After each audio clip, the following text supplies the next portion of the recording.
আজকে খুব ইন্টারেস্টিং লাগে, আমরা কিছু নাস্তিকদের প্রোফাইল আমাদের সামনে আসছে।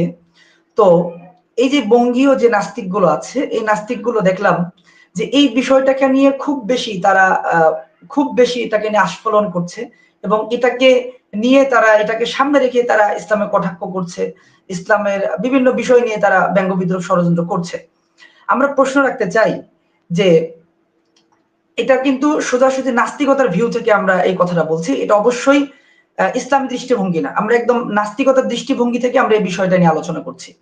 যদি ধরে নেই আবু তহ মোহাম্মদ আদনান পরকিয়া করেছে, তো নাস্তিকতার জায়গা থেকে, নাস্তিকতার ভিউ থেকে, নাস্তিকতার তাদের হচ্ছে দর্শন থেকে, তাদের ফিলোসফিক্যাল জায়গা থেকে এটা কি অপরাধ? প্রশ্ন। নাস্তিকরা কি বলতে পারবে তাদের ফিলোসফিক্যাল জায়গা থেকে যে আবু তহা মোহাম্মদ আদনান যদি পরকিয়া করেও থাকে তাহলে সে অপরাধী?